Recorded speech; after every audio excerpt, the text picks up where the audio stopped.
So far, we have learned that Ted Cruz has come from a family that understands and appreciates freedom. His father fled communist Cuba, who instilled in his son a love for the Constitution and this country. We discovered that Ted accepted Jesus at the age of 8, then memorized the United States Constitution at 13, was reading von Mises and Road to Serfdom by the time he was 15, became the school's valedictorian in high school, graduated cum laude from Princeton and magna cum laude from Harvard Law. He was the national and North American debate champion and resides in the Princeton Debate Hall of Fame. Following his schooling, we have learned that he clerked for the Supreme Court Justice. He became a policy advisor for George W. Bush. And this he did all before he was 30. If that doesn't make you feel like you haven't done anything in your life, I don't know what will. At 30, I was still wearing emotional diapers. It's amazing what this man accomplished at such an early age. But that was just the beginning. At 33 years old, Ted became the youngest Solicitor General in American history, and he would go on to become the longest serving. But Ted didn't just serve. He magnified his role and his position. He didn't just sit back and wait for things to fall into his lap.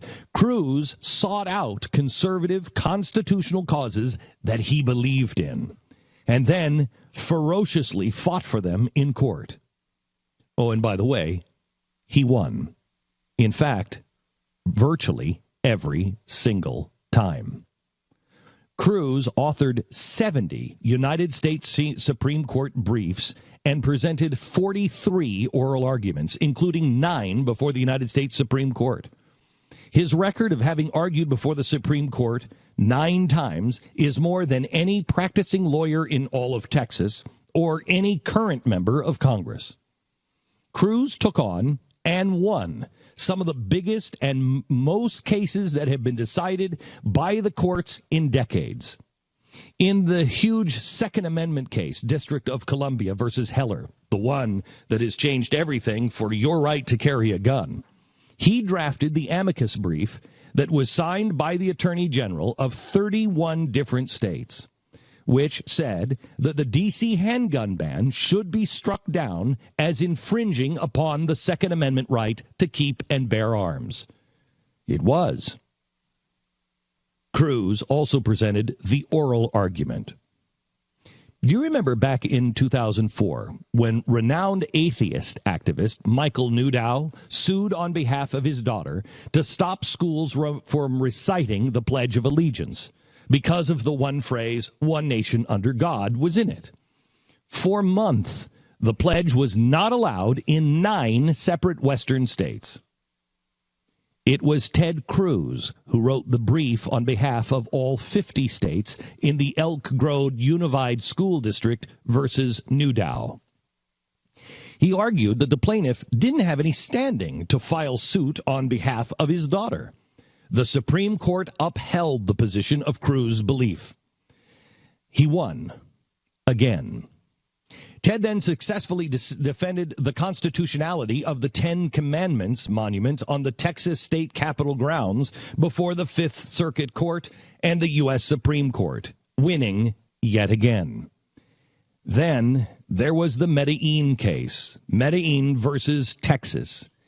In 1993, 2 innocent teenage girls in Houston, just 14 and 15 years old, were on their way home from a party around 11. It was a hot summer night. They decided, unfortunately, to take a shortcut through a park near their home. Tragically, they happened to come across a gang of illegal aliens drinking beer and doing gang initiations. It was there that the 2 young girls were grabbed. They were then beaten, tortured, raped repeatedly, and killed. It is truly one of the most horrific crimes in Houston history. It left a discernible scar on the community. The gang members were all subsequently caught, tried, and convicted. But while on death row, one of the murderers, the leader of the gang, Jose Medellin, got in touch with the Mexican consulate, seeking help in overturning his death sentence.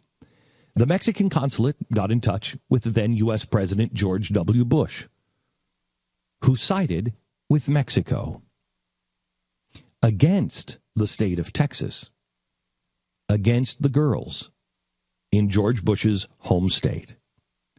And together, they took Medellin's case to the World Court to overturn his execution.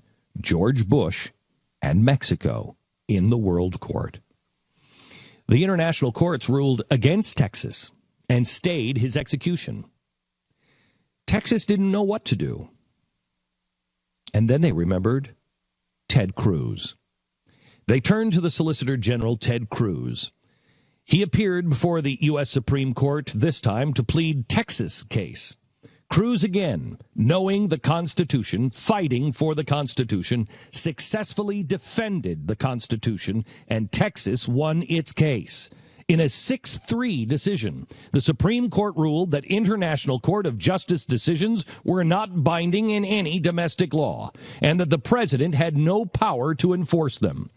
Jose Medellin received the justice he deserved. He met his maker. In the process, Ted Cruz had taken on a brutal, illegal, alien murderer, Mexico, the Geneva Convention, the International Court of Justice, and most difficult of all, his old boss, the head of his so-called party, and the President of the United States, George W. Bush. In a presidency that over time I've come to dislike more and more, it is one of, if not the issue that stands out to me most of the time. Of all the failed policies and decisions and reasons to dislike George W. Bush, maybe, just maybe, this case provides some insight into why George Bush, who never steps into political debates post his presidency, said of Ted Cruz at a recent fundraiser, "I just don't like the guy." George, I'll bet you don't. Because, quite frankly, Ted Cruz kicked your ass. In a judicial way, I mean. It's why the rest of the establishment in the Republican Party, quote, just doesn't like the guy, end quote. Ted Cruz stands for principles, values, integrity, and the United States Constitution that we learned this week he memorized when he was 13. The establishment stands for the party, for themselves, for their own power, and that's it. So let me ask this question to Trump supporters or Rubio supporters. Does this sound like your candidate? Does he possess these qualities? Think about that. There is a candidate in this race who has stood up to the powers that be, who fought the establishment, who has been outspoken on issues important to conservatives, and who has been consistent throughout his life. He is a guy who has bucked the outside and the inside of his own party because it was the right thing to do.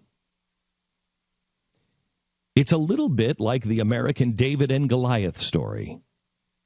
The little guy against the giants. My money always goes on the little guy.